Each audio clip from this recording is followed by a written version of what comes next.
Well, let's have a look what happens at the first corner first. We'll have a chat afterwards. The 5 lights are on. And away we go. It looks like a solid start from the the Aston Martin, and it is. He's got a couple of cars gap already as we go 2 wide, is that? Any contact? There's no contact. Yes, there is. There's a Ferrari and an Alpha Tauri round at turn 1. It's AGM and Neil Moser that have come together. And Schnitzy's also found himself in the gravel as well, so it's not a great start for those 3. We've got another... Sanchez is round. Shankly... No. Bricoli's in a wall. pointing a wall. You can't park there, sir. Is Martin and Tavernier going side by side? Martin goes very wide, almost takes Tavernier out there. Nobody spun at the infamous turn 8 though. Look, Kian's currently right on the back of Invader, looking to get past. Yeah, you just got to keep his composure, keep cool. As Mosh is going up the inside of El Shakal with the DRS. Oh, that was a great move. He gets that one done. Is there a cut back on for El Shakal? No, Mosh has managed just to keep that position. But he is trying to sniff. Soft, medium, okay. But he could potentially go soft, hard, but I couldn't imagine the hard tyres would be very nice around here. Especially turn 8. Oh, and it looks like, as I've said that, Invader is round at turn 8, which gives the position to Kian now, which he's been waiting for. So he's up into 5th position. Gap at the moment is 1.2 seconds to Shakal, so he's going to want to try and close that down to get past the Alfa Romeo and try and catch up to Mosher. So position gain there for Kian.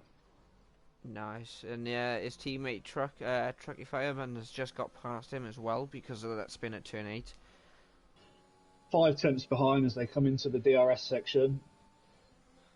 Tavernier is out of ERS. Martin has 6% left, so they're both burning it in this battle. But Martin is not making use of the slipstream of the Ferrari, so... Oh, and they've come together. Contact. They've both carried on. Is there any damage? Doesn't look like there's any damages to either wings. Maybe a bit of side pod damage to Tavernier's Ferrari.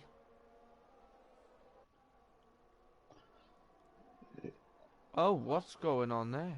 Oh, and something's happened to Kian, because Kian's just been barged off the track there by Tavernier. I don't know what happened there.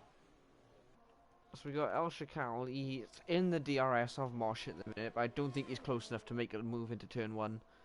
He's got no ERS either, to be fair, so... Is he going to be able to keep up and stay in the DRS for another lap? Run very wide on the exit there as well, so... He has DRS, he is trying to follow as close to Vanya. He is weaving quite a bit on the straight, mind. And he's just outbraked himself. He's outbroke himself. English. Tavernier is desperately holding on to this position. He doesn't want to lose these points at any cost. Can you blame him for driving like that when you see Max Verstappen doing it at the weekend at Brazil and getting away with it so far? Yeah, but real F1 and OBF1 is 2 different things. We've penalised that before, so just got to keep an eye on that. Manfred Devil's now in the pits. He's getting rid of his medium, so Jesse's now back in the lead.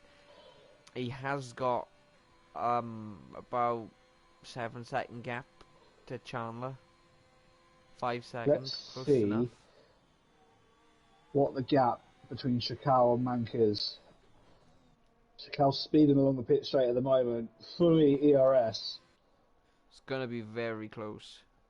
It looks like Shakal's got past, but it's not a very big gap, and Mank's going to be chasing down the Alfa Romeo now.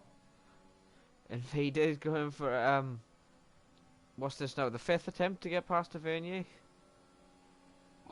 He is weaving. Is he going to make contact? He's not going to. He stops it. It looks like he's got the job well done there. Tavernier's come back at him, but clipped the sausage curb and chucked him wide a little bit. Won't be surprised. Tavernier's going to try and come back at him in the next DRS zone. As AJM is driving behind as well and can sniff a couple of positions here. It is. He's just on. Neil Mozza has gone up the inside of Broccolilli. They go side by side through turn one. A little bit of a touch there, but it looks fairly respectable from both of them. Broccolilli's run a little bit wide and Mozza gets the move done. So didn't want to wait for the penalty to get the overtake done and gets past Broccolilli up to 13th position. Now the interesting thing, he's got a 17.4 second gap to Truck Fireman, who has a 17 second penalty. So in theory, he's 1/10 behind now. There's that, and his tyres are going to wear out, and Broccolilli's mediums will come into play. I don't actually know what his time penalty is. It's only 3 seconds, and he's got a big ERS advantage for the next DRS zone to get the position back off Neil Mozza.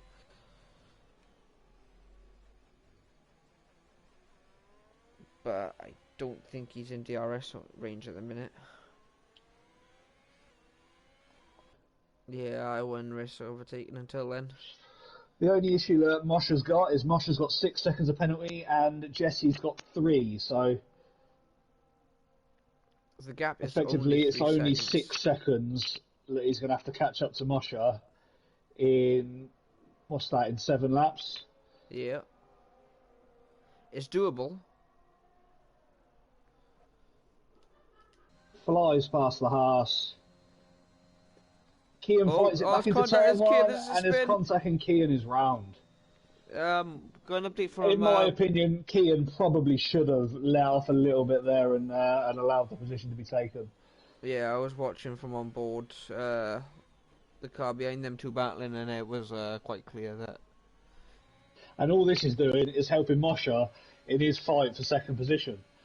Because Chakal is now currently 8.8 seconds behind Jesse, who is 2 seconds behind Mosher, and Chandler's going to have to try and eat that gap up if he wants to get onto the second step of the podium.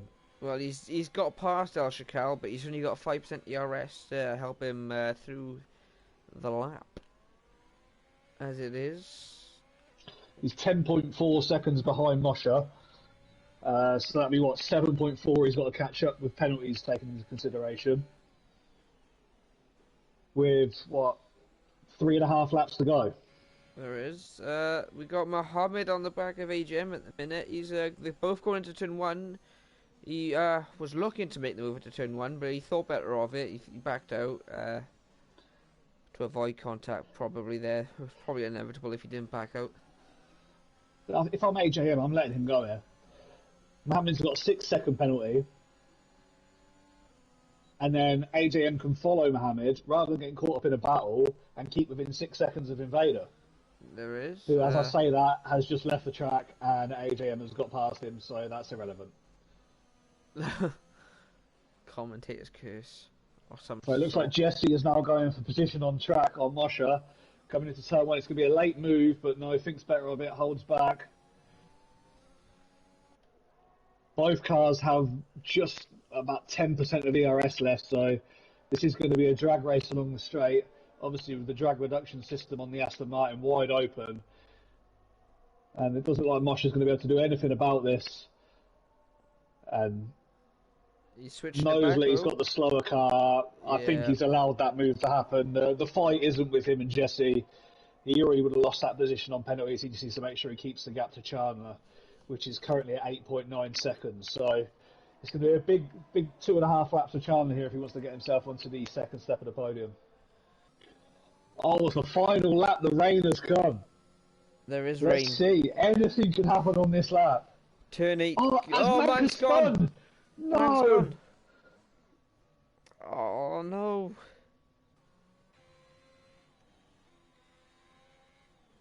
We got El Chakal going through turn 8. Is he going to spin with the little bit of rain? No, he keeps it.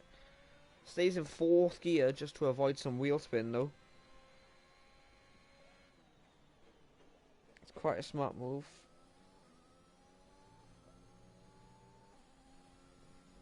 Well, there was rain this weekend. And here we have Jesse coming across the line in a debut race to take the victory, and that's a solid drive from the Aston Martin driver. Mosher coming home in second position.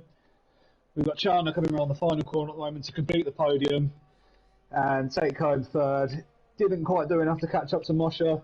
Moshe with a one-stop strategy, that has worked very well for him, putting him on second step on the podium. Good drive, Moshe. It looks like El Shakal has run out of fuel and is trickling over the line, and that would have been another position for Mank to have taken there, who looks to have had another off and is currently sitting down in 7th position. So it looks like it was a case of commentator's curse, where I'd already given him the 10 points for 5th position, and he's sliding all over the place in the Red Bull at the moment.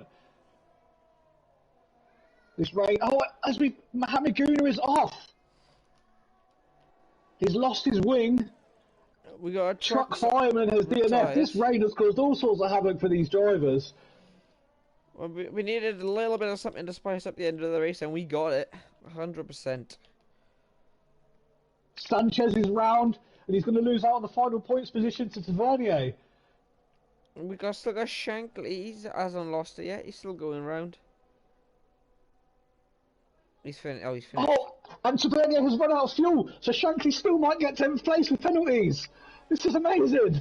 What's going on? Oh, Sanchez is back in the 10th position. That's fantastic. And Neil was without fuel as well.